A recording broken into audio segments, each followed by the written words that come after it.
বসে সেখানে ভাগবত কথা, শাস্ত্রের কথা যেখানে আলোচনা করছেন, পাঠ করছেন, কলিযুগের মানুষ যদি ওই সাধু সঙ্গে বসে শুদ্ধ সাধু মুখে যদি ভাগবত কথা, হরি কথা শুনতে পারে, তাহলে মৃত্যুর পর তার আর অধোগতি হবে না, সে অবশ্যই গোবিন্দচরণ লাভ করবে।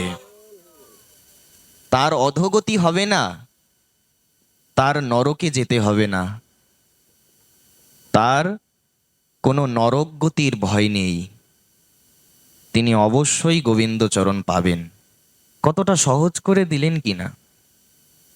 এজন্য দুটো জিনিসকে এই কলিযুগে নরোত্তম ঠাকুর অনর্থগ্রস্তের মতন তিনি কথাগুলো বলছেন, আমাদের জন্যই বলা তো। এই জন্য বলছেন দেহে বৈশে রিপুগণ, অর্থাৎ দেহের মধ্যে রিপুগণ। কোন রিপু? ষড়রিপু, কাম, ক্রোধ, লোভ, মোহ, মদ আর মাৎসর্য। তো দেহের মধ্যে এই রিপুগুলো বসে কি করছে? দেহে বৈশে রিপুগণ যতেকো ইন্দ্রিয়গণ, কেহ কারো বাধ্য নাহি হয়। অর্থাৎ কেউ যেন আমার কথা শুনছে না, কেউ আমার বাধ্য হচ্ছে না। আমি যতই চেষ্টা করি মনকে কেন্দ্রীভূত করার, কিন্তু মন বারংবার ছুটে যায়। তবে এইভাবে অভ্যাস করতে হবে। মন যদি পাপকর্মে ছুটেও যায়, যদি মন অসৎ চিন্তা করেও, এটা অভ্যাস যোগের মাধ্যমে মনকে স্থির করা সম্ভব। আমাদের এই অভ্যাস যোগটা প্রয়োজন, যে মন ছুটে যাক, কিন্তু সঙ্গে সঙ্গে মনকে আবার সেইখান থেকে ধরে এনে আবার কেন্দ্রীভূত করা। এই অভ্যাস যদি আমরা করি, আস্তে আস্তে আমাদের মন আমরা নিয়ন্ত্রণ করতে পারবো। তো দেহে বৈশে রিপুগণ, এই কথার দ্বারা আরো একটা বিষয় আমাদেরকে ইঙ্গিত দিয়েছেন, যে এই জগতে বাইরে আমাদের যত শত্রু আছে, তার থেকে অনেক বড় শত্রু আমাদের শরীরের মধ্যে, আমাদের শরীরের ভেতরেই আছে সব থেকে বড় শত্রু। বাইরের লোকগণ আর কতটুকু ক্ষতি করবে? বাইরের লোকজন এত ক্ষতি করতে পারবে না। শরীরের মধ্যে যত বড় শত্রু আছে, এই শত্রুগুলোই হচ্ছে এই আমাদের রিপুগণ, এই ষড়রিপু। এই জন্যই লিখেছেন দেহে বৈশে রিপুগণ যতেকো ইন্দ্রিয়গণ, কেহ কারো বাধ্য নাহি হয়।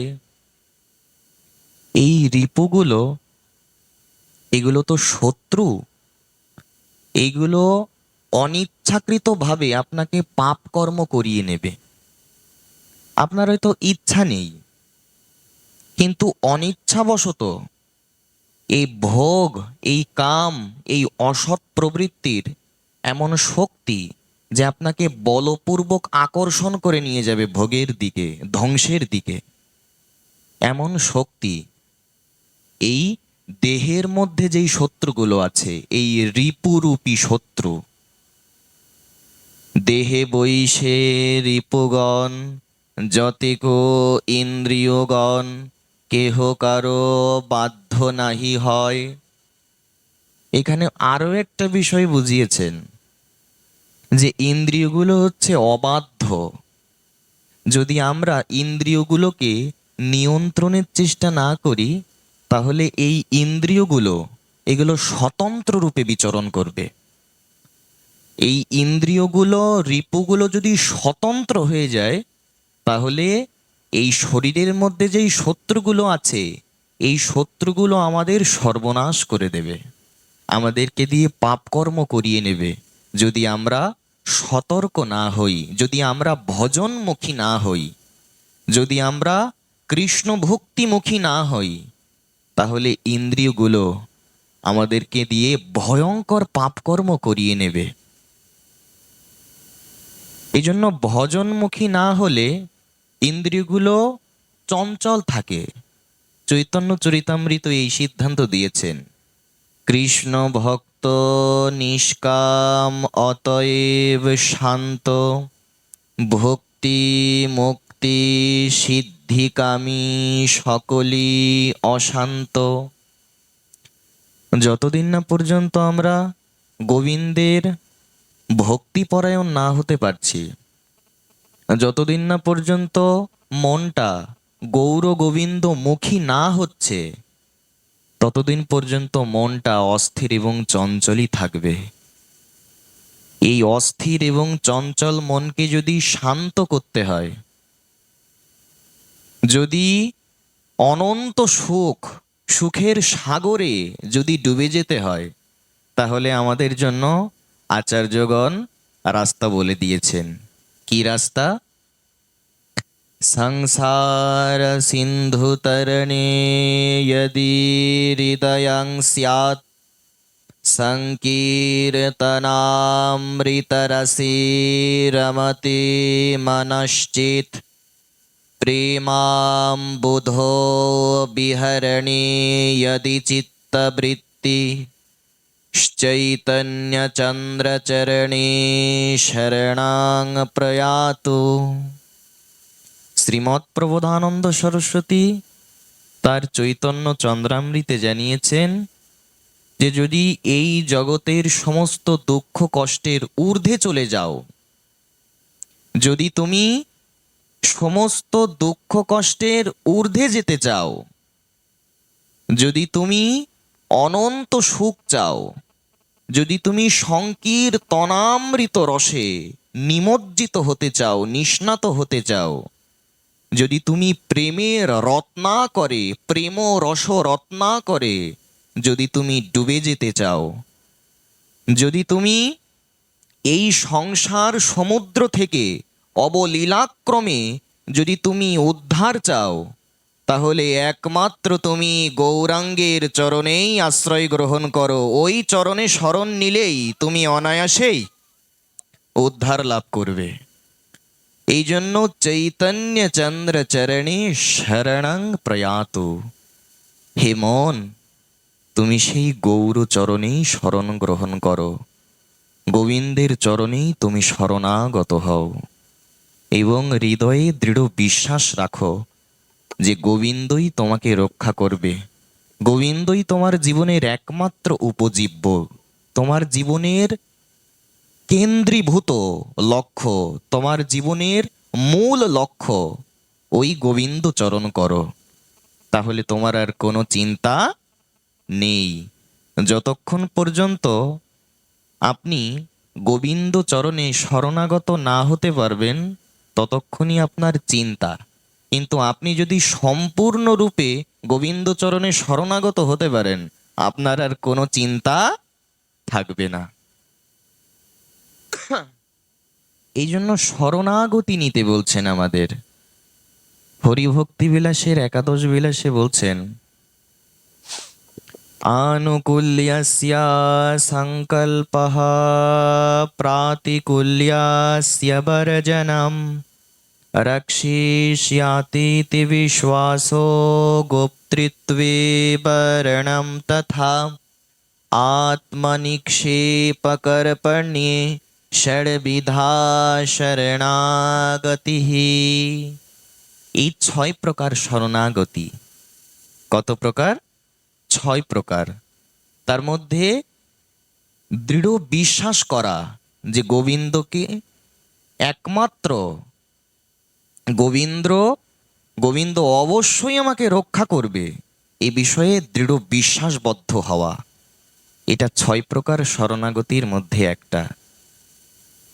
এই জন্য নরোত্তম ঠাকুর জানিয়েছেন, পাপ না করিহ মন, অধম সে পাপীজন,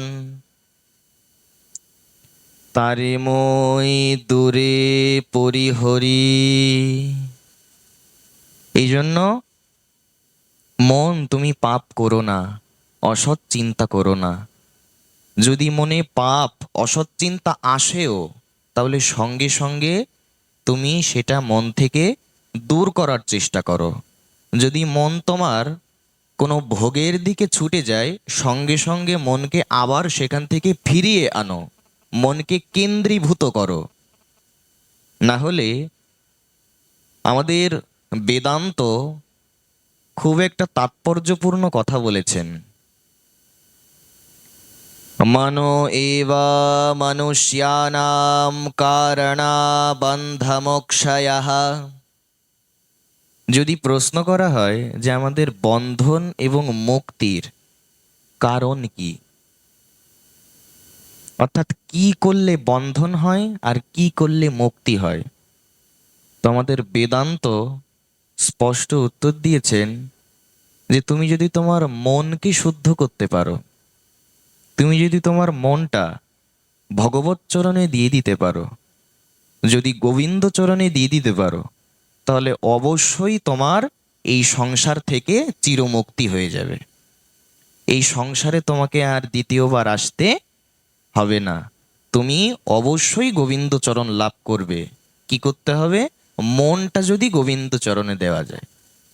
কিন্তু মনটা যদি পাপ চিন্তা করে, অসৎ চিন্তা করে, তাহলে আমাদের বন্ধন সৃষ্টি হবে। এই সংসারে আমরা আবদ্ধ হয়ে পড়ব। ওই জন্ম মৃত্যু এইভাবে চক্রাকারে আমাদের ঘুরতে হবে। ওই জন্ম মৃত্যুর চক্রেই আমাদেরকে ঘুরতে হবে। বারবার জন্ম, বারবার মৃত্যু। পুনরপি জননাম পুনরপি মরণাম পুনরপি জননী জঠরে শয়নাম। চরপট পঞ্জরিকা স্তোত্রমে শঙ্করাবতার, শিবাবতার, আদ্য শঙ্করাচার্য তিনি এই কথা লিখেছেন। এই জন্য ভজ গোবিন্দম ভজ গোবিন্দম ভজ গোবিন্দম মূঢ়মতে ইতি প্রাপ্তে খলু দুস্তরে নাহি নাহি রক্ষতি ডুক্রিঙ্করণী। এই জন্য গোবিন্দ ভজ, সাক্ষাৎ শিব ঠাকুরের অবতার যিনি শঙ্করাবতার, সাক্ষাৎ যিনি শঙ্করাচার্য, যিনি অদ্বৈতবাদ প্রতিষ্ঠা করেছিলেন। বেদের যে বিভিন্ন দর্শন আছে তার মধ্যে একটা হচ্ছে অদ্বৈতবাদ। তো সেই অদ্বৈতবাদকে যিনি সংস্থাপন করেছিলেন, প্রতিষ্ঠিত করেছিলেন, তিনি শিবাবতার শঙ্করাচার্য। তিনি তার চরপট পঞ্জরিকা স্তোত্রমে লিখেছেন যে ভজ গোবিন্দম, ভজ গোবিন্দম। উনি তিনবার করে বলছেন, তিনবার করে বলছেন যে গোবিন্দের ভজনা করো। ইতি প্রাপ্তি খালুদুস্তরে নাহি নাহি রক্ষতি ডুক্রিঙ্করণে। গোবিন্দ ছাড়া রক্ষা করার আর দ্বিতীয় কেউ নেই। এই জন্য আমাদের এই জীবনটা তো ক্ষণস্থায়ী, ক্ষয়িষ্ণু, ক্ষণভঙ্গুর। এই ক্ষণভঙ্গুর অল্প সময়ে যদি আমরা গোবিন্দচরণ লাভ করতে চাই, কিভাবে আমরা ভগবানকে এই ক্ষণস্থায়ী জীবনে লাভ করতে পারি? অল্প সময়ের মধ্যে কিভাবে আমরা ভগবানের চরণ পাব? কিভাবে আমরা গোবিন্দকে লাভ করব? শঙ্করাচার্য তিনি তার চরপট পঞ্জরিকা স্তোত্রমে সেটি জানিয়ে দিয়েছেন। নলিনী দলগতা জলমতি তরলম তদ্বা জীবনামতিশয়া চপলম ক্ষণমপি সজ্জনো সঙ্গোতিরেকা ভবতি ভবার্ণবে তরণে নৌকা। বলছেন এই ক্ষণভঙ্গুর এবং ক্ষণস্থায়ী জীবনে আমাদের জীবনটা কেমন, কিসের সঙ্গে তুলনা করলেন? নলিনী দলাগাতা, অর্থাৎ পদ্মপাতার ওপরে যদি এক বিন্দু জল থাকে, সেই জলের কোনো নিশ্চয়তা থাকে কি? যখন তখন জলটা পড়ে যেতে পারে। ঠিক তেমন আমাদের জীবনেরও কোনো বিশ্বাস নেই। এই জন্যই কেবলাষ্টকে আমাদের এই কথাই বলছেন, নিঃশ্বাসে নাহি বিশ্বাসঃ কদা রুদ্ধো ভবিষ্যতি কীর্তনীয়ামতো বল্যাদ হরির নামৈব কেবলম। মানুষের নিঃশ্বাসে কোনো বিশ্বাস নেই। নিঃশ্বাসে নাহি বিশ্বাসঃ। আচ্ছা, বিশ্বাস নেই কেন? বললেন কদা রুদ্ধ ভবিষ্যতি, অর্থাৎ নিঃশ্বাসটা যখন তখন বন্ধ হয়ে যেতে পারে। কদা রুদ্ধ ভবিষ্যতি কীর্তনীয় মতো বল্যাদ। এই জন্য মানুষ, তোমরা সময় নষ্ট করো না, তোমরা সকলেই হরিনাম পরায়ণ হও। কীর্তনীয় মতো বল্যাদ হরের নামই বা কেবলম। একমাত্র হরি নামেই আমাদের পরম কল্যাণ হবে। এই জন্য আমরা কিভাবে ভগবানকে পাব? এই ক্ষণস্থায়ী ক্ষয়িষ্ণু ক্ষণভঙ্গর এই দেবদুর্লভ স্বর্গীন পেতমিচ্ছন্তি লোকে নিরাইনস্তথ সাধকম জ্ঞানকম জ্ঞান ভক্তিভ্যাম মো ভয়ম তত সাধকম। শ্রীমদ্ ভাগবতে বলছেন এই শরীরটা দেবদুর্লভ। আবার চৈতন্য ভাগবতেও একই কথা, যে নর শরীরে লাগি দেবে কাম্য করে, সেই সে শরীর ব্যর্থ যায় ব্যর্থ সুখের বিহরে। দেবতারাও চায় একটু যদি মানুষ হতে পারতাম, একটু মানুষ হয়ে যদি একটু সাধুসঙ্গ করতে পারতাম, যদি মানুষ হয়ে একটু সৎসঙ্গ করতে পারতাম, একটু ভাগবত কথা শুনতে পারতাম, একটু ভাগবত পাঠ শুনতে পারতাম, একটু গোবিন্দ বলতে পারতাম, একটু রাধা নাম বলতে পারতাম। এটা দেবতারাও প্রার্থনা করে, দেবতাদেরও প্রার্থিত, বাঞ্ছিত, আকাঙ্ক্ষিত, চির অভিলষিত এই মানব দেহ। এই জন্য এই শরীরকে বলা হয় দেবদুর্লভ। তো এই দেবদুর্লভ শরীর লাভ করে, আচ্ছা শরীরটা আমরা লাভ করলাম কি করে? বললেন এটাও ভগবত কৃপা। কেন?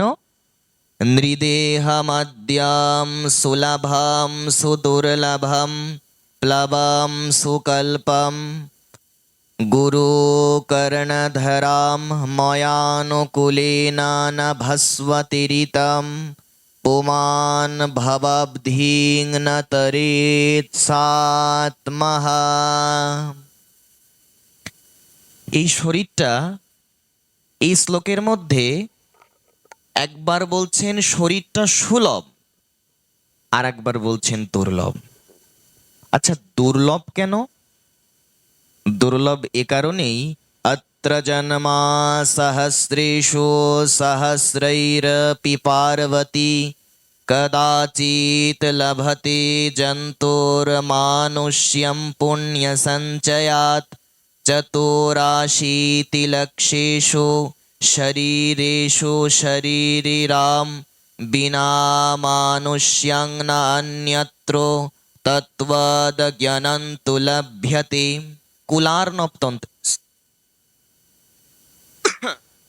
কুলার্ণব তন্ত্রের শ্লোক এটা। তো দুর্লভ কেন? বললেন 84 লক্ষ জনম হওয়ার পরেই ভজনযোগ্য এই নরদেহ লাভ করা যায়, মানব দেহ লাভ করা যায়, এই জন্য দুর্লভ। আচ্ছা সুলভ কেন? একবার বলছেন দুর্লভ, আবার বলছেন সুলভ। সুলভটা কেন? সুলভ হলো কি করে? বললেন এই যে 84 লক্ষবার জন্ম হতে হতে, বারবার জন্ম বারবার মৃত্যু, জন্ম মৃত্যু মৃত্যু জন্ম, জন্ম মৃত্যু মৃত্যু জন্ম, এইভাবে হতে হতে গোবিন্দের হৃদয়ে করুণার উদ্রেক হলো, যে যদি এই জীবকে আমি করুণা করি, যদি এই জীবকে আমি কৃপা না করি, করুণা না করি, তাহলে কোটি কল্পেও এ আমাকে লাভ করতে পারবে না। এই জন্য গোবিন্দকে যাতে আমরা লাভ করতে পারি, সেই গোবিন্দের ভজনের জন্য সর্বশ্রেষ্ঠ শরীর এবং সেরা শরীর এই মানব দেহ গোবিন্দ আমাদেরকে দিয়েছেন, এই জন্য সুলভ। নৃদেহা মাদ্যম সুলভম, এই জন্য সুলভ, যে গোবিন্দের কৃপায় লাভ করেছি। আর সুলভম সুদুর্লভম প্লাবম সুকল্পম, আর এই শরীরটা গোবিন্দের কৃপায় সুলভ তো হলো, তাহলে এই শরীরটা গোবিন্দ কেন দিলেন? যাতে এই শরীরে গোবিন্দের সেবা করে, গোবিন্দের ভজন করে আবার ওই গোবিন্দ চরণেই আমি ফিরে যেতে পারি। তো কিভাবে ফিরে যাব? বলছেন একজন সদ্গুরুদেবের প্রয়োজন। সদ্গুরুদেবের কেন প্রয়োজন? দেখুন, বিরাট বিস্তীর্ণ সমুদ্রের মধ্যে যদি একটা নৌকা থাকে, আমাদের মানব শরীরকে নৌকার সঙ্গে তুলনা করা হয়েছে। কিসের সঙ্গে? সব একটু জোরে বলি, নৌকার সাথে।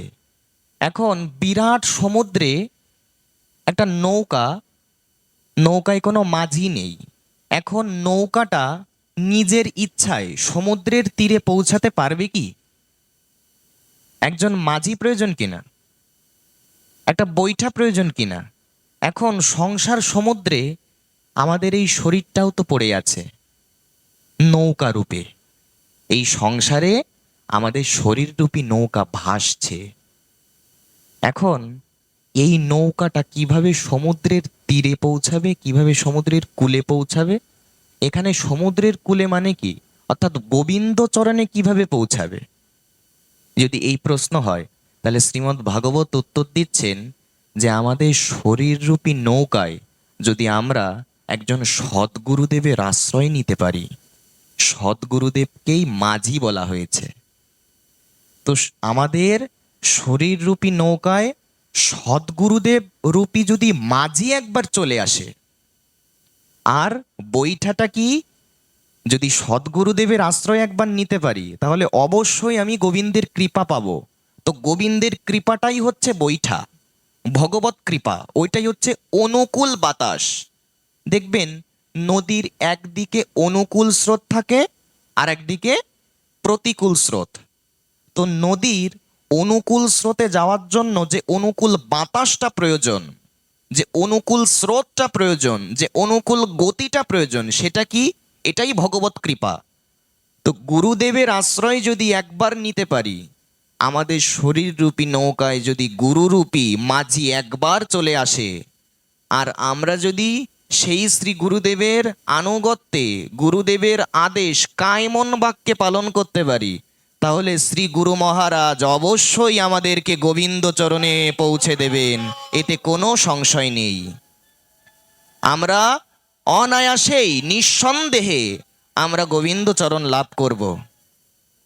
এই হচ্ছে উপায়। এইভাবে এই কলিযুগে যদি প্রশ্ন হয় যে কলিযুগের মানুষের তো অল্প আয়ু, তো কলিযুগের মানুষের উদ্ধার কি করে হবে?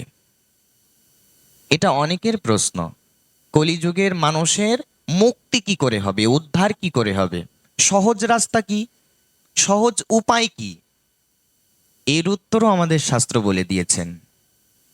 কলৌ নৃণাম ভবেৎ কেনা মোক্ষবাই কথয়স্বমি অল্পেনাপি চ পুণ্যানি মর্তশ্চল্পায়ুষো যতঃ। এই শ্লোকে আমাদের বলছেন যে কলিযুগের মানুষের তো অল্প আয়ু। ভাগবত এই কথা বলছেন, প্রায়েণাল্পায়ুষঃ সভ্যো কলাবস্মিন যুগে জনঃ মন্দো সুমন্দমতয়ো মন্দভাগ্যা হি উপদ্রুতঃ।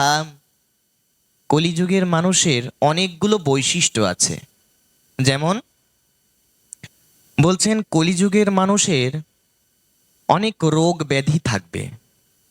এই কারোর পেটে ব্যথা, এই কারোর মাজায় ব্যথা, এই কারোর জ্বর, এই কারোর সর্দি, কারোর কাশি, কারোর ক্যান্সার, বিভিন্ন রোগ ব্যাধিতে নিরন্তর উপদ্রুত হবে।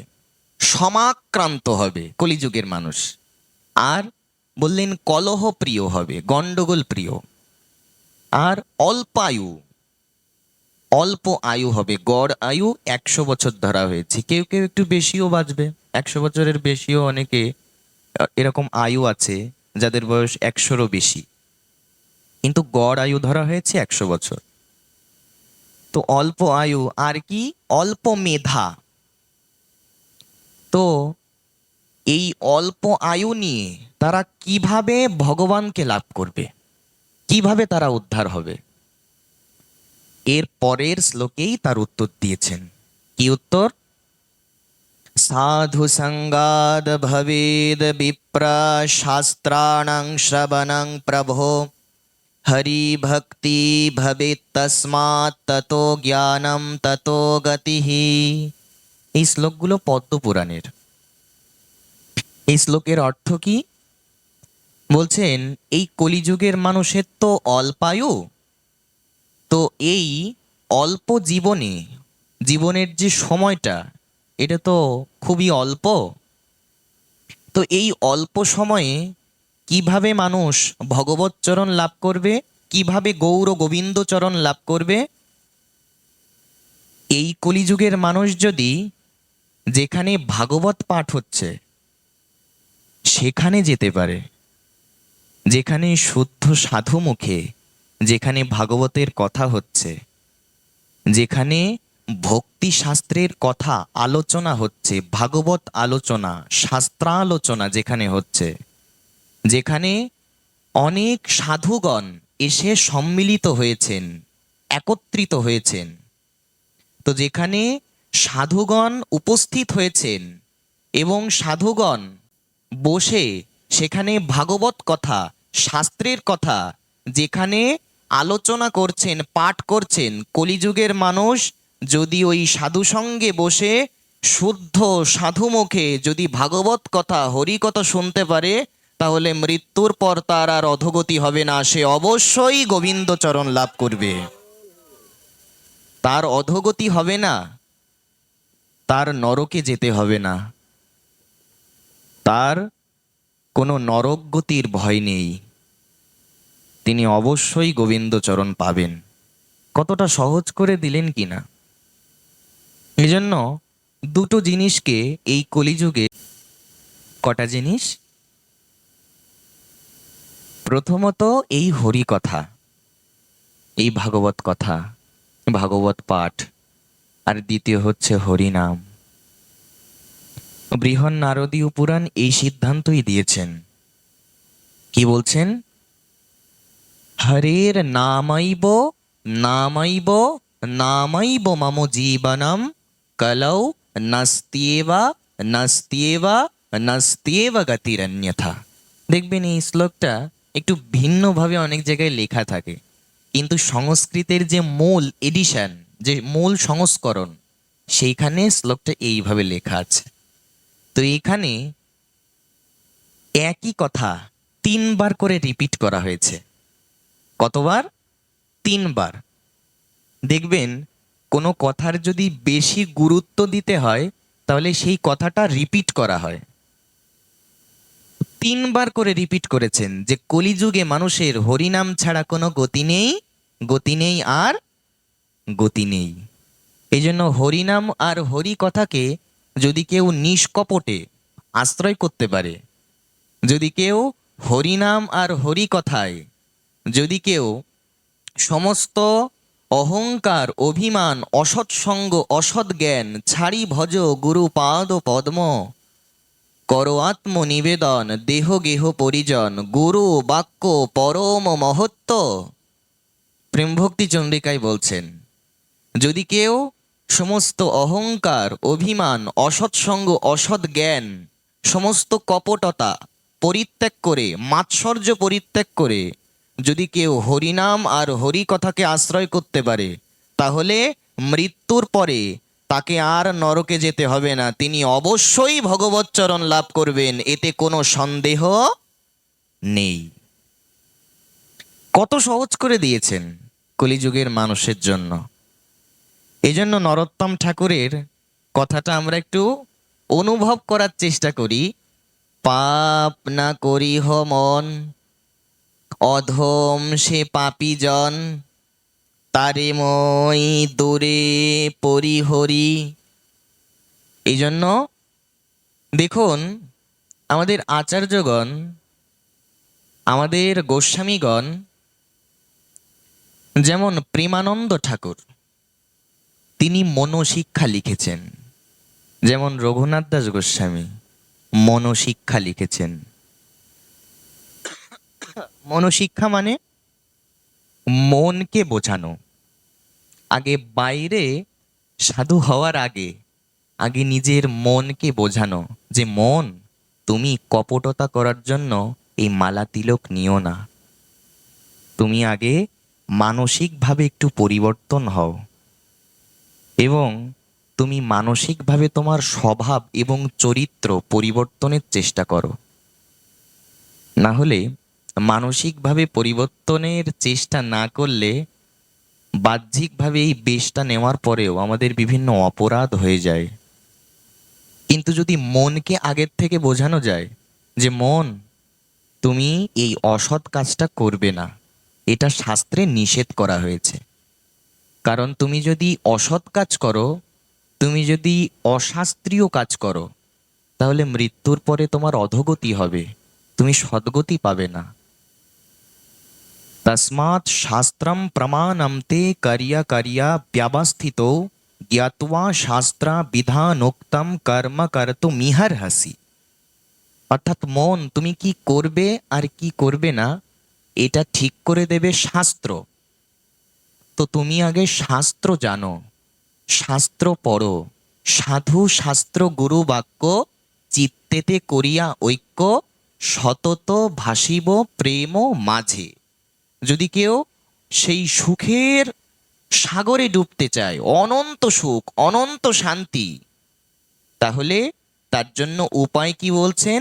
সাধু শাস্ত্র গুরু বাক্যকে চিত্তে একত্রিত করতে হবে, চিত্তে ঐক্য করতে হবে। চিত্তে ঐক্য করে সেটা জীবনে পালন করার চেষ্টা করতে হবে, তাহলেই হবে। তাহলেই সতত ভাসিব প্রেম মাঝে। এজন্য দেখিয়া শুনিয়া ভজ, সাধু শাস্ত্র মত যজ, যুগল চরণে কর হরতি। ভজনটা তুমি কিভাবে করবে বলেন, আগে একটু দেখো, একটু শোনো।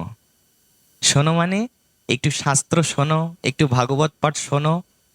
দেখিয়া শুনিয়া ভজ, এভাবে একটু দেখো, আগে ভক্তদের আগে দেখো, সাধুদেরকে আগে দেখো, দেখে সাধুদের মুখ থেকে আগে ভাগবত পাঠ শোনো। নরোত্তম ঠাকুর বলছেন দেখিয়া শুনিয়া ভজ, এইভাবে আগে দেখো, তারপরে শোনো, তারপরে এইভাবে দেখে শুনেই তুমি ভজনটা করো। দেখিয়া শুনিয়া ভজ এবং ভজনটা জেনে শুনে করো, দেখা দেখি ভজন করবে না। অর্থাৎ সেও তিলক করেছে বলে আমিও করব এই জন্য নয়। তিলক করার মহিমাটা কি এটা আগে জানো।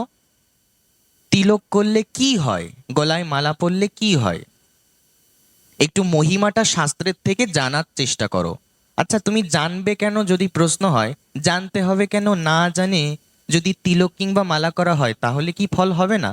বলেন অবশ্যই হবে, কিন্তু যদি না জেনে যদি তিলকমালা করা হয় তাহলে কি হবে? বললেন তিলকমালার প্রতি শ্রদ্ধাটা দৃঢ় হবে না। যদি কোনো কিছুর প্রতি দৃঢ় শ্রদ্ধা আনতে হয়, সহজ করে বুঝুন। আপনি ধরুন, বোঝার স্বার্থে এই কথাটা বলা হচ্ছে, আপনি একটা হীরক খণ্ড পেলেন বা হীরের টুকরো। এখন আপনি তো আর জহুরি না, আপনি চিনতে পারেননি যে এটা কি হীরে নাকি কাঁচ। আপনি মনে করলেন এটা একটা কাঁচ, আপনি হীরের টুকরোকে আপনি কাঁচ মনে করে ছুঁড়ে ফেলে দিলেন। কিন্তু ওই হীরের টুকরোটা যদি কোনো জহুরি পায়, সে কি ছুঁড়ে ফেলে দেবে? কেন দেবে না? কারণ হীরের মূল্যটা জহুরি জানে, কিন্তু আমি জানি না, আমি জানি না বলেই সেটা ফেলে দিলাম। এই কথার তাৎপর্য কি?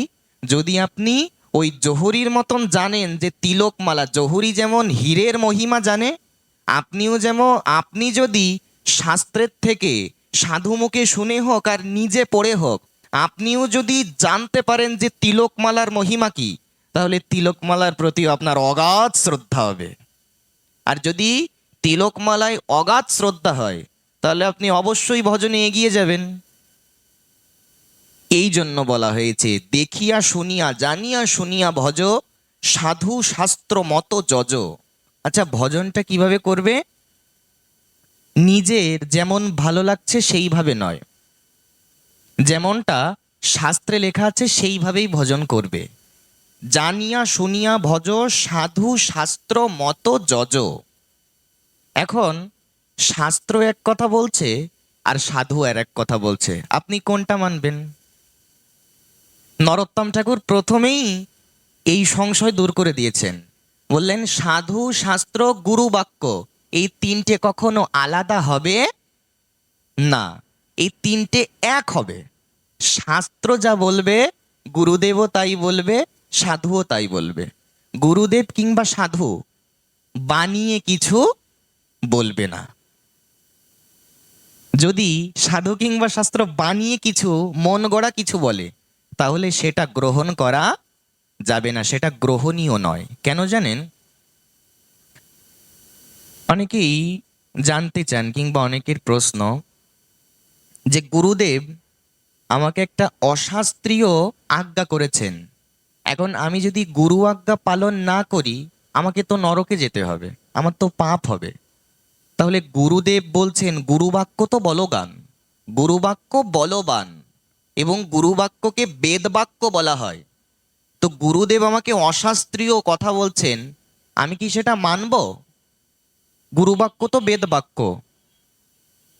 শাস্ত্র কি বলছেন দেখুন, মহাভারতের উদ্যোগ পর্বে এর উত্তর দেওয়া আছে। কি বলছেন? বলে যে দেখো, গুরোরপ্যা লিপ্তা বা কর্য়া কর্যামজানতঃ উৎপথো প্রতিপন্যস্য পরিত্যাগ বিধীয়তে।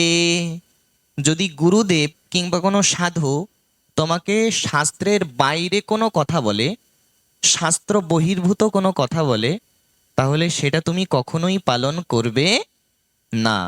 এবং যেই গুরুদেব কিংবা যেই সাধু শাস্ত্রের বাইরে কথা বলে, তাদেরকে কি করতে বলছেন শাস্ত্র? শাস্ত্র নিজেই বলছেন পরিত্যাগ বিধিয়াতে, অর্থাৎ সেই সাধু এবং সেই গুরুদেবকে পরিত্যাগ করা বিধেয়। কি করা বিধেয়? পরিত্যাগ করা, অর্থাৎ বর্জন করতে বলছেন শাস্ত্র। কেন? কারণ গুরুদেব যে অশাস্ত্রীয় কথা বলেছেন, এই অশাস্ত্রীয় কথা বলার জন্য গুরুদেবকে নিজেকেও যেমন নরকে যেতে হবে, যেই শিষ্য গুরুদেবের ওই অশাস্ত্রীয় কথা পালন করবে আর যেই সাধু অশাস্ত্রীয় কথা বলবে, তিনি যেমন নিজেই নরকে যাবে, আর যারা ওই অশাস্ত্রীয় কথা পালন করবে তারাও নরকে যাবে। এটা জীব গোস্বামী বলছেন। সাধ্য সাধন তত্ত্ববিজ্ঞান গ্রন্থের মধ্যে লেখা আছে। কি বলছেন? শাস্ত্র ন্যায় রহিত মান্যেনা শ্রীণোতি ইহা তা বুভৌ নরকম ঘোরম ব্রজতঃ কালমক্ষয়ম। এই হচ্ছে প্রমাণ, এটাই রেফারেন্স। এই জন্য অবশ্যই দেখতে হবে যে সাধু শাস্ত্র গুরু বাক্য অবশ্যই এক আছে কিনা। এক থাকলে তবেই সেটা গ্রহণীয়। অবশ্যই গুরুদেব এবং শাস্ত্র, গুরুদেব এবং সাধু কখনো শাস্ত্রের ওপর দিয়ে কোনো কথা বলবেন না, শাস্ত্রের বাইরে কোনো কথা বলবেন না, তাহলে সেটা গ্রহণীয় নয়। এটা নরোত্তম ঠাকুরের সিদ্ধান্ত। এই জন্য পাপ না করিহ মন, অধম সে পাপীজন, তারে মই দূরে পরিহরি। এখন খুব একটা গুরুত্বপূর্ণ কথা এই প্রেমভক্তি চন্দ্রিকার সুধাকণিকা ব্যাখ্যার মধ্যে এসেছে। আমরা যদি সকলে ধ্যান দিয়ে লক্ষ্য করি, তাহলে আমরা বুঝতে পারব। এখানে যে নরোত্তম ঠাকুর লিখেছেন যে পাপ না করিহ মন, অধম সে পাপীজন, তারে মই দূরে পরিহরি, তাহলে পাপি তাপি যারা আছে তাদেরকে যদি সাধুগুরু বৈষ্ণব দূরে সরিয়ে দেয় তাহলে তাদের উদ্ধার কি করে হবে? প্রশ্ন আসে কিনা? যারা পাপি তাপি আছে, তো পাপীদেরকে তাহলে কে উদ্ধার করবে? যদি সাধুরা পাপীদের কাছ থেকে দূরে সরে যায়, নরোত্তম ঠাকুর তো লিখেছেন যে পাপীদের কাছ থেকে দূরে সরে যাও, এই কথার তাৎপর্য কি? এটা কি সংকীর্ণতা? বললেন না, সাধুরা পাপী তাপির কাছ থেকে দূরে সরে যাবে কেন? এই কথার তাৎপর্য কি? এই কথার রহস্য কি? তার উত্তর সুধাকণিকা ব্যাখ্যায় লিখেছেন। বলছেন পাপী তাপিকে উদ্ধার করবে সাধু সজ্জনই, কিন্তু তাদৃশ শক্তি সম্পন্ন হওয়া প্রয়োজন। অর্থাৎ আমার নিজের ঝোলায় যদি কিছু না থাকে, আপনাকে কিছু দিতে পারবো কি? আমার ঝোলায় কিছু থাকতে হবে, তবেই তো কিছু দিতে পারবো। তো আমার মধ্যে যদি ভজন শক্তি, সাধন শক্তি না থাকে, আমি যদি আমার নিজেরই কল্যাণ না করতে পারি, তাহলে আমি পাপী তাপির কাছে যে আমি উল্টে আরো পাপী হয়ে ফিরে আসব। আমি তাকে উদ্ধার তো করতেই পারবো না, পবিত্র তো করতেই পারবো না, বরঞ্চ পাপীর কাছে যে আরো পাপী হয়ে আমাকে ফিরে আসতে হবে। প্রেম ভক্তি চন্দ্রিকার সিদ্ধান্ত শুনুন। এই জন্য যদি পাপী তাপিকে উদ্ধার করতে হয় তাহলে তাদৃশ শক্তি সম্পন্ন হওয়া প্রয়োজন। অর্থাৎ নিজের মধ্যে সে ভজন শক্তি, সাধন শক্তি, তপস্যার শক্তি থাকা প্রয়োজন, যার মধ্যে সেই তপস্যার শক্তি আছে। আচ্ছা, কলিযুগের তপস্যা কি? অন্যান্য যুগের মানুষ কিন্তু হাজার হাজার বছর ধরে এক আসনে বসে, আমরা যেমন এখানে এই যে হরিকথার এখন ভাগবত পাঠ হচ্ছে, আমরা হয়তো কয়েক ঘন্টা এখানে বসে এই হরিকথা শ্রবণ কীর্তন করব। 1-2 ঘন্টা বসলেই আমাদের মাজা ব্যথা হয় কিনা? কিন্তু পূর্ব যুগে, দাপর যুগে বলুন কিংবা ত্রেতা যুগে বলুন, সত্য যুগে বলুন, তখন মানুষের স্ট্যামিনা এত কম ছিল না, অনেক বেশি ছিল। তাদের আয়ুও বেশি ছিল। আমাদের যেমন গড় আয়ু 100 বছর, অন্যান্য যুগের মানুষের হাজার হাজার বছর আয়ু থাকতো। তারা এক আসনে বসে তারা হাজার হাজার বছর ধরে তারা ধ্যান করতে পারতেন, তপস্যা করতে পারতেন।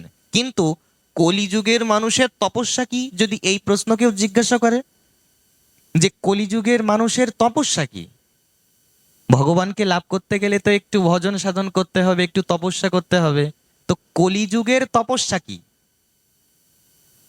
বললেন আজকে যে বিশেষ তিথি, এই যে ষট তিলা একাদশী, কলিযুগের তপস্যা কি? বললেন এই একাদশী ব্রত যারা পালন করবে, এই একাদশী ব্রত পালন করাই হচ্ছে কলিযুগের তপস্যা। এই জন্য যারা কলিযুগে একাদশী ব্রত পালন করেন, এটাই হচ্ছে তপস্যা কলিযুগের। তাহলে গোবিন্দ কত সহজ করে দিয়েছেন তপস্যা। একাদশী তো আর প্রত্যেক দিন থাকে না, মাসে কয়টা থাকে? 2টো। তাহলে বছরে কটা পড়ে? 12 মাসে তাহলে 24টা। এক মাসে যদি 2টো হয় তাহলে 12 মাসে 12 দুগুণী 24, 24টা একাদশী পড়ে। এই 24টা উপবাস। আর এছাড়াও যেমন গৌর পূর্ণিমা, এটা কিন্তু শুধু বৈষ্ণবীয় ব্রত নয়। গৌর পূর্ণিমা মানে মহাপ্রভুর আবির্ভাব তিথি, সেই দিন যে উপবাস করা হয় এটা কিন্তু শুধু বৈষ্ণবদের জন্য নয়, এটা হিন্দুদের সবার জন্য।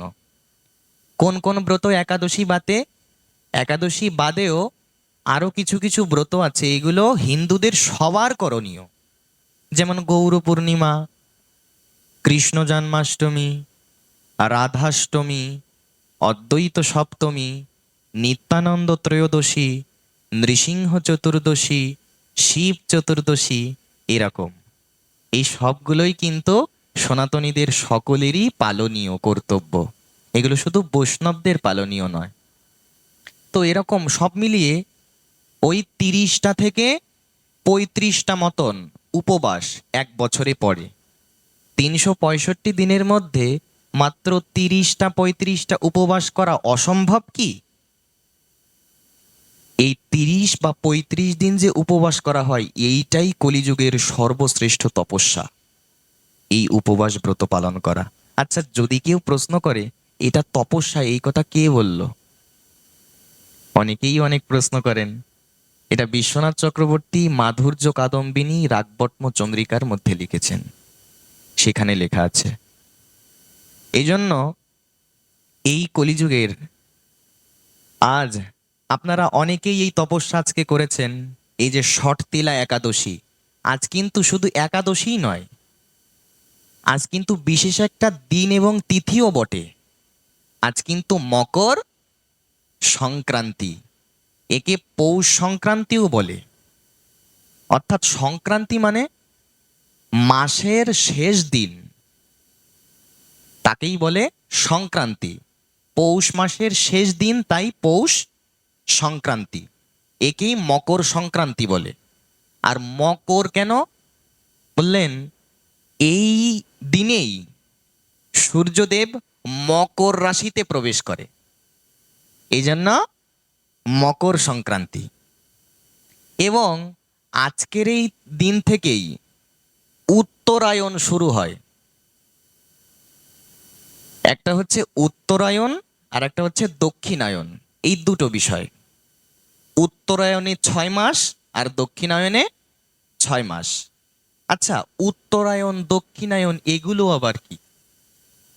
বললেন উত্তরায়ণের সময়টা হচ্ছে দেবতাদের দিনের বেলা, দেবতাদের দিনের বেলা। আর দক্ষিণায়ন মানে দেবতাদের রাতের বেলা বা শয়নের বেলা।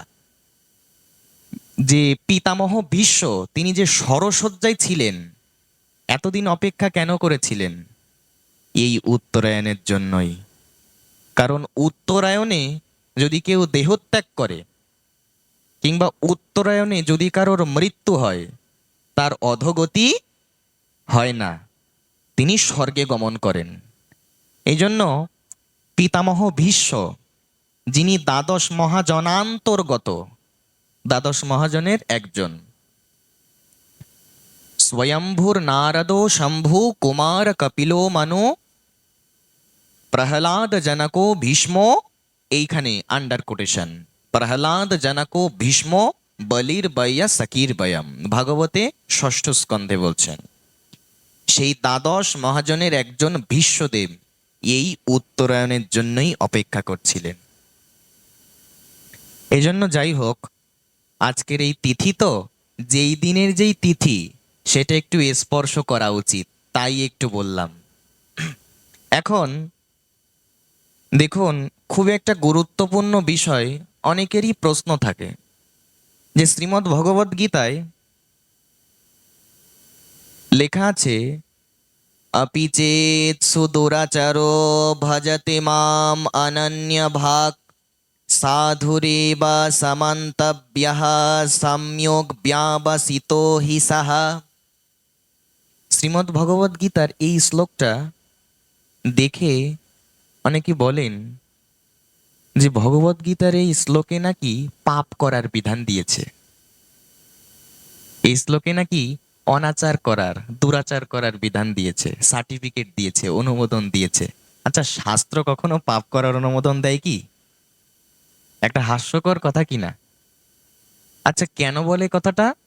ওই যে অপিচেত সুদুরাচার ভজতে মা মানান্য ভাগ, অর্থাৎ অতি দুরাচারী ব্যক্তিও, দুরাচারের আগে একটা বিশেষণ লাগিয়েছেন অতি, অর্থাৎ অতি দুরাচারী, শুধু দুরাচারী না, শুধু পাপাচারী না, শুধু অনাচারী না, অতি অতি দুরাচারী ব্যক্তিও যদি অনন্যভাবে গোবিন্দের ভজন করে, তাকে সাধু বলে জানতে হবে।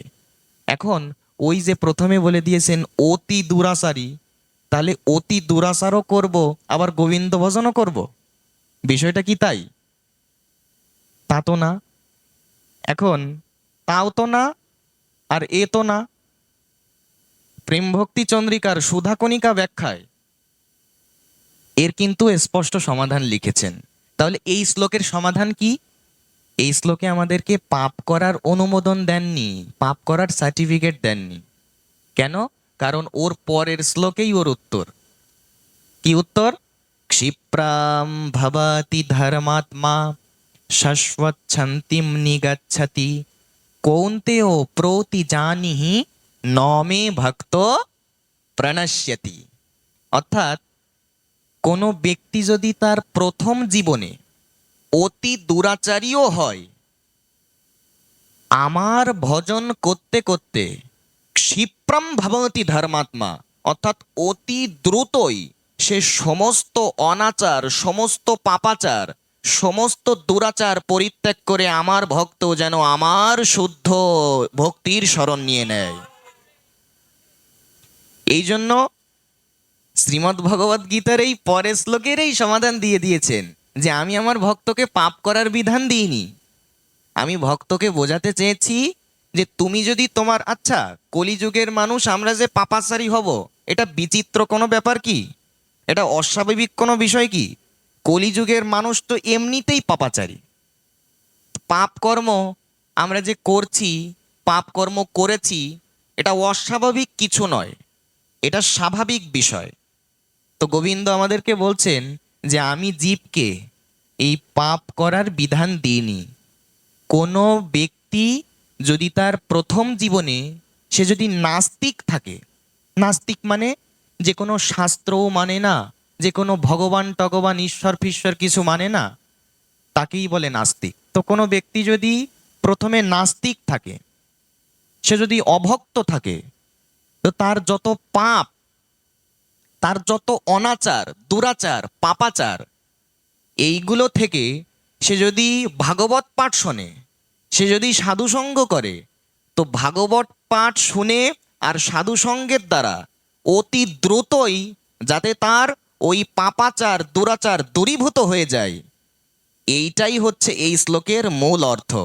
অর্থাৎ আমার ভক্ত যেন অতি দ্রুতই সাধুসঙ্গ করে, ভাগবত পাঠ শুনে, হরিনাম জপ করে সে যেন অতি দ্রুতই জীবনের সমস্ত পাপাচার, অনাচার, সমস্ত দুরাচার পরিহার করে যেন আমার চরণে শুদ্ধ নিষ্কপট রূপে আশ্রয় নেয়। এইটাই হচ্ছে এই শ্লোকের প্রকৃত অর্থ, ভাবার্থ। এই জন্য দেখুন, খুব একটা গুরুত্বপূর্ণ প্রসঙ্গ। পুণ্য যে সুখের ধাম তার না লইও নাম, পুণ্য মুক্তি দুই পরিহরি। আপনাদেরকে দেখুন, বেশিক্ষণ কষ্ট দেব না, এটা বলেই আমরা পাঠের বিশ্রাম রাখছি। নরোত্তম ঠাকুর তিনি আমাদেরকে একেবারে জলের মতন বোঝানোর চেষ্টা করছেন যে পাপ এবং অপরাধ এই দুটো কিন্তু এক জিনিস নয়। কথাটা আবার বলবো, পাপ এবং অপরাধ এই দুটো এক জিনিস নয়। আর পুণ্য এবং ভক্তি এই দুটোও এক জিনিস নয়। খুব ধ্যান দিয়ে যদি আমরা শুনি, একেবারে জলের মতন স্পষ্ট হয়ে যাবে। আমাদের এই পাপ, পুণ্য, অপরাধ এই নিয়ে আমাদের মধ্যে একটা মিসকনসেপশন আছে, মানে ভুল ধারণা, একটা বিভ্রান্তি আছে। আসুন আমরা একটু সংক্ষেপে বোঝার চেষ্টা করি, একটু সহজ করে। দেখুন, পুণ্যকর্ম যদি আপনি করেন, তাহলে পুণ্যকর্ম করলে স্বর্গে যাওয়া যায়। পুণ্যকর্ম করলে কোথায় যাওয়া যায়? স্বর্গে, কিংবা স্বর্গের থেকেও আপনি ঊর্ধ্বলোকেও যেতে পারবেন। ঊর্ধ্বলোক বলতে স্বর্গের ওপরে আমরা যেমন 14 ভুবনের মধ্যে আমরা ভূলোকে আছি, আমাদের এই পৃথিবীর নিচেও কিন্তু আরো 7টা লোক আছে। কয়টা লোক? 7টা। কি কি? অতল, বিতল, সুতল, তলাতল, মহাতল, রসাতল, পাতাল। পৃথিবীর নিচে 7টা। আমরা ওই 14 ভুবনের একেবারে মাঝখানে আছি। আমাদের ওপরেও আরো 7টা স্থান আছে। যেমন আমরা আছি ভূলোকে, এর উপরে আছে ভূবর লোক, পৃথিবীর উপরে ভূবর লোক। তারপরে আছে স্বর্গলোক, তারপরে জন, মহ, তপ আর সত্যলোক। এই ওপরের 7টা, নিচের 7টা, এই 14 ভুবন। তো আপনি যদি পুণ্য কর্ম করেন, আপনি এই 14 ভুবনে যে কোনো জায়গায় যেতে পারবেন, কিন্তু আপনি ভগবত ধামে যেতে পারবেন না, গোবিন্দ চরণে যেতে পারবেন না। আচ্ছা, এই কথাটা অদ্ভুত লাগে কিনা, যে আমি 14 ভুবনে যেতে পারবো পুণ্য করে, আমি সত্যলোক ব্রহ্মলোকেও যেতে পারবো, কিন্তু ভগবত ধামে কৃষ্ণচরণে পৌঁছাতে পারবো না? বললেন না। শাস্ত্র একদম স্পষ্ট বুঝিয়ে দিয়েছেন যে গোবিন্দকে পুণ্যের দ্বারা লাভ করা যায় না, গোবিন্দকে লাভ করতে হয় ভক্তির দ্বারা। দেখুন কতটা সহজ করে বুঝিয়ে দিয়েছেন।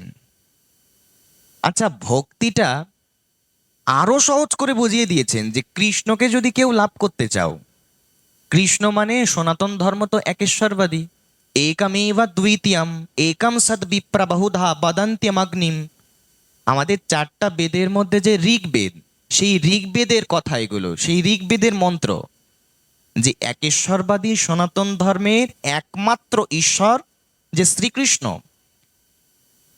হরিরেব সদারধ্यो সর্বদেবেশ্বরেশ্বরঃ ইতরে ব্রহ্মরুদ্রদ্যা নাবজ্ঞেয় কদাচন। হরিভক্তি বিলাস। হরি একমাত্র শ্রীকৃষ্ণই যে সর্বেশ্বর, শ্রীকৃষ্ণই যে একমাত্র রসপর ব্রহ্ম। তমেকম গোবিন্দম সচ্চিদানন্দ বিগ্রহ, এটাই বেদ এবং বেদান্তের সিদ্ধান্ত। রসো বৈ সহ রসম হেবায়ম লব্ধ্বানন্দি ভবতি, সচ্চিদানন্दैक রসে ভক্তি যোগে তিষ্ঠতি, এটাই বেদ এবং বেদান্তের সিদ্ধান্ত। তো আমাদের মূল তো শ্রীকৃষ্ণ, আমাদের একমাত্র ঈশ্বর তো কৃষ্ণ। তো যদি কেউ সেই একমাত্র ঈশ্বর কৃষ্ণকে কেউ লাভ করতে চাও, তাহলে ভক্তি পরায়ণ হতে হবে। ভক্তিটা কেমন ভক্তি? কৃষ্ণকে যদি কেউ লাভ করতে চায়, তাহলে তাকে কি কি করতে হবে? দেখুন বলছেন, সে যদি ধর্ম করে, খুব গুরুত্বপূর্ণ প্রসঙ্গ এটা, আমাদের বিশ্রাম কথা। যদি কেউ ধর্ম করে বা অধর্ম করে, যদি কেউ পাপ করে বা পুণ্য করে, যদি কেউ শুভ কর্ম করে বা অশুভ কর্ম করে, এগুলোর দ্বারা গোবিন্দকে পাওয়া যাবে না। অর্থাৎ ধর্ম করেও পাওয়া যাবে না, অধর্মেও পাওয়া, শুভ কর্ম করেও পাওয়া যাবে না, অশুভ কর্ম করেও পাওয়া যাবে না। তাহলে এখন প্রশ্ন, তাহলে কিভাবে পাওয়া যাবে? ভাগবত উত্তর দিলেন, সাহা বৈ মনো কৃষ্ণ পদার বিন্দোর বচাংসি বৈকুণ্ঠ গুণানুবর্ণনি চকারচ্যুতো সৎকথোদয়ে মুকুন্দ লিঙ্গালয় দর্শনে দৃশৌ তদ্ভৃত্য গাত্র স্পর্শ অঙ্গ সঙ্গমম। যদি আরো সহজ করে বলা হয়, সাহা পরো ধর্ম যতো ভক্তিরধোক্ষজে অহৈতুকীয় প্রতিহতা ययत्मा সুপ্রসীদতি।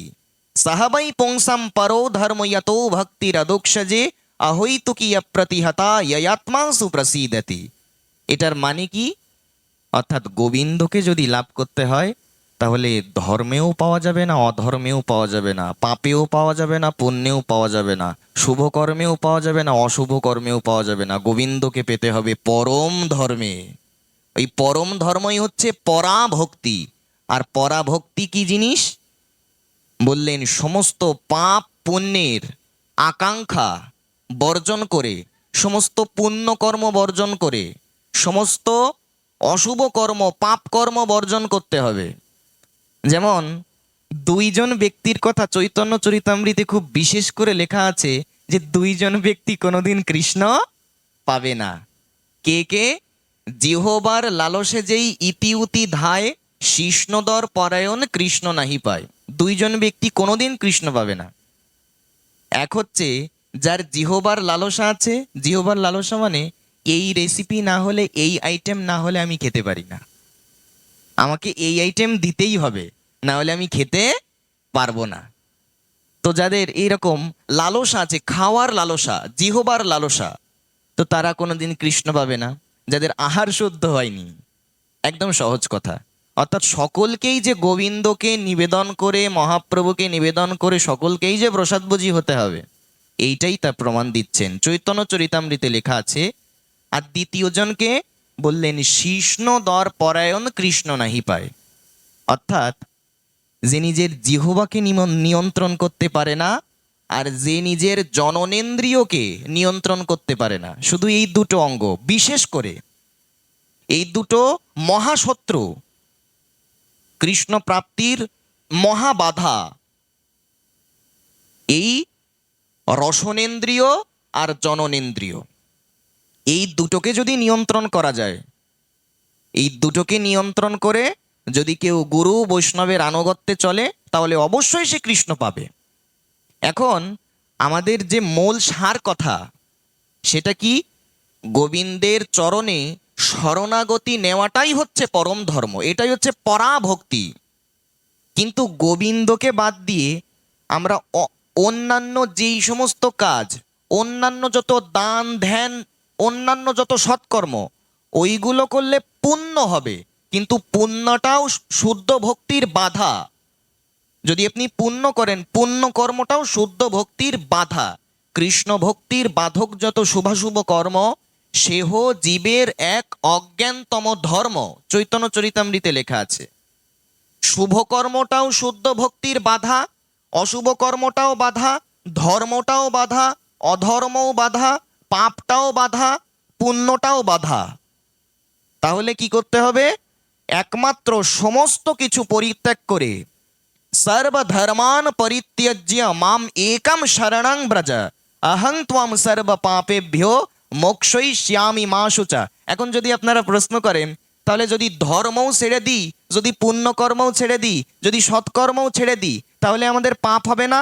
গোবিন্দ বলছেন, পাপ তো দূরের কথা, তোমাকে আমি সমস্ত পাপ থেকে আমি মুক্ত করে দেব, সমস্ত পাপ থেকে আমি তোমাকে রক্ষা করব। তুমি শুধু একবার আমার চরণে শরণ নাও, তোমার আর কোনো ভয় নেই, তোমার কোনো চিন্তা নেই, তোমার কোনো ভয় নেই। তুমি শুধু আমার চরণে স্থান নাও, আমার চরণে শরণাগত হও। এইটা যেমন গীতা সিদ্ধান্ত দিয়েছেন, এইটাই ভগবত সিদ্ধান্ত। আজ্ঞেয়ৈব গুণান দোষান মায়া দিষ্টা নাকি নাকাপি স্বকান। আজ্ঞায়ৈবা গুণান দোষান মায়া দিষ্টা নাপি স্বকান ধর্মান সংত্যজ্যতে ইয়ো মাম মাম ভজেত সা চ সত্তমঃ। ভাগবতের 11 স্কন্ধ। এই জন্য সব ত্যাগ করে একমাত্র গোবিন্দের চরণে, একমাত্র রাধারানীর চরণে যদি কেউ শরণ নিতে পারে, এইটাই হচ্ছে শুদ্ধা ভক্তি। আমাদেরকে এই ভক্তি করতে হবে। এই গৌর গোবিন্দের চরণে যদি আমরা এইভাবে আমাদের মনটা দিয়ে দিতে পারি, তাহলে আমাদের আর কোনো চিন্তা নেই, আমাদেরকে আর মৃত্যুর পরে দুঃখ কষ্ট পেতে হবে না। যদি গুরু আনুগত্যে ভজন করতে পারি, তাহলে অবশ্যই আমরা গোবিন্দের সেবা লাভ করব, অবশ্যই আমরা রাধারানীর সেবা লাভ করব। সবাই বলো রাধে রাধে, আরো জোরে, আরো জোরে বলো জয় জয় শ্রী রাধে। আজ যাদের ঐকান্তিক প্রচেষ্টায়, আমি নাম নিয়ে কাউকে আমি ছোট করব না, এখানে আমার অনেক শ্রদ্ধাভাজন, অনেক পূজনীয় মাননীয় অনেকেই এখানে উপস্থিত হয়েছেন। কি জন্য? আমাকে একটু চরণ রেণু দিয়ে আমার মতন নর পশুকে একটু পবিত্র করার জন্য আপনাদের মতন শুদ্ধ ভক্তগণ উপস্থিত হয়েছেন। আপনাদের দর্শনেই মাতৃসজীব পবিত্র হয়, শুদ্ধ হয়। এই নর পশুকে আপনারা ঋণী করে দিলেন। এখানে আপনারা যে চরণ রেণু দিলেন, এখানে আমি সামনেই দেখতে পাচ্ছি আমার দাদা বসে আছে, আরো কত পরিচিত জন আপনারা যারা বসে আছেন। এতক্ষণ পর্যন্ত যারা আপনারা আপনাদের মূল্যবান সময় সব কিছু, আপনারা সমস্ত কাজ বাজ ফেলে রেখে আপনারা যে এখানে হরিকথার জন্য ছুটে এসেছেন, আপনাদের সকলের শ্রীচরণে যদি কেউ কষ্ট পান, আমি ক্ষমা প্রার্থনা করছি, কৃতজ্ঞতা জ্ঞাপন করছি এবং অনন্ত সশ্রদ্ধ দণ্ডবত প্রণাম জ্ঞাপন করছি, যাদের ঐকান্তিক প্রচেষ্টায় এমন মহতি ভাগবত কথার আয়োজন, যেই আয়োজক বৃন্দ তাদের শুদ্ধ ভক্তি যাতে লাভ হয়, তাদের যাতে পরম মঙ্গল হয়, আসুন এবং জগতের সকলের মঙ্গলের জন্য আসুন আমরা হাত উঁচু করে 3বার একটু হরিনাম উচ্চারণ করি। হরে কৃষ্ণ কৃষ্ণ কৃষ্ণ হরে হরে, হরে রাম রাম রাম হরে হরে, হরে কৃষ্ণ কৃষ্ণ কৃষ্ণ হরে হরে, হরে রাম রাম রাম হরে হরে, হরে কৃষ্ণ কৃষ্ণ কৃষ্ণ হরে হরে, হরে রাম রাম রাম হরে হরে। সবশেষে আপনাদের সকলের নিকট নিবেদন রাখব যে ভক্তগণ, ভাগবত পাঠ দেওয়ার উদ্দেশ্য আমাদের মধ্যে যাতে একটু পরিবর্তন আসে, যাতে আমাদের স্বভাব চরিত্র শুদ্ধ হয়, পরিবর্তন হয়। তো বিনীত নিবেদন যে আমরা যারা এখনো, আমরা সকলেই জানি যে নাম ছাড়া আমাদের কোনো গতি নেই। এই জন্য যারা এখনো আমরা জপের মালায় জপ শুরু করিনি, আমি বিনীতভাবে অনুরোধ করব, বেশি না, মাত্র 2 মালা করে হরিনাম জপ শুরু করুন। বেশি না, মাত্র 2 মালা করে। এবং আজ যেমন ষট তিলা একাদশী ব্রত, প্রত্যেকটা একাদশী একটু আমরা যেন সবাই পালন করি। শুধু যে ভীম একাদশী করতে হবে, বড় একাদশী করতে হবে, এমনটা নয়। আমরা সনাতনী যারা, আমরা যেন প্রত্যেক একাদশী সবাই পালন করি। আমার প্রথম অনুরোধ হচ্ছে আমরা সবাই যেন অন্তত 2 মালা করে হরিনাম জপ শুরু করি। দ্বিতীয় অনুরোধ, আমরা সবাই যেন প্রত্যেক একাদশী এবং যত যত উপবাস ব্রতগুলো আছে, এই যে গৌর পূর্ণিমা যেগুলো বললাম, আমরা সবাই যেন এই উপবাস ব্রতগুলো যথা সামর্থ্য, আপনার যেমন সামর্থ্য তেমন পালন করবেন। আপনি নির্জলাও করতে পারেন, জল পেয়েও করতে পারেন, ফল পেয়েও করতে পারেন, ঘি সূর্যমুখীর তেল দিয়ে সবজি রন্ধন করেও পেতে পারেন, আপনার সামর্থ্য অনুযায়ী। আমরা সবাই যেন প্রত্যেকটা একাদশী ব্রত পালন করি, এটা আমার দ্বিতীয় অনুরোধ। আর তৃতীয় অনুরোধ, আমরা প্রত্যেকেই দেখুন, এটা খুব প্রয়োজন। আমাদের অনেকের বাড়িতেই গীতা ভাগবত আছে, কিন্তু কাপড়ে মোড়ানো, শোকেজের মধ্যে হয়তো, কিংবা বুক সেলফে তুলে রাখা। কিন্তু আসলে গীতা ভাগবত তো কাপড়ে মুড়িয়ে রাখার জিনিস নয়, ওটি একটু পড়তে হয় প্রত্যেক দিন। বেশি না, অন্তত একটা করে আপনি একটু, আমরা সবাই যেন গীতা ভাগবতের একটা করে শ্লোক একটু পড়ার চেষ্টা করি। ভুল হলেও আপনার কোনো পাপ হবে না। অনেকে ভয় পায় যে যদি আমার শ্লোক পড়তে যেয়ে কোনো পাপ হয়ে যায়। ভগবান ভাবগ্রাহী, আপনার কোনো পাপ হবে না। আমরা সবাই, এটা আমার তৃতীয় অনুরোধ, আমরা সবাই যেন প্রত্যেক দিন, বেশি না, গীতা ভাগবতের একটা করে শ্লোক একটু পড়তে পারি। যখন আপনি পড়বেন, আপনার নিজের সন্তানকেও একটু পড়ান। যদি আপনার নিজের সন্তানকে শিশুকাল থেকেই, ছোটবেলা থেকেই গীতা ভাগবতের জ্ঞান দিতে পারেন, ওই সন্তান কোনোদিন ধর্মান্তরিত হবে না, কোনোদিন সে ধর্ম ত্যাগ করবে না। এই জন্য এই 3টা অনুরোধ আপনাদের সকলের কাছে রেখে, এতক্ষণ পর্যন্ত যারা এত কষ্ট করে এই শীতের রাতে আপনারা আমাকে একটু সেবার সুযোগ করে দিলেন, আপনাদের সকলের চরণে আবারও অনন্ত সশ্রদ্ধ দণ্ডবত জ্ঞাপন করে আজকের মতো আমাদের প্রেমভক্তি চন্দ্রিকা কথার এইখানেই দেওয়া হলো বিশ্রাম।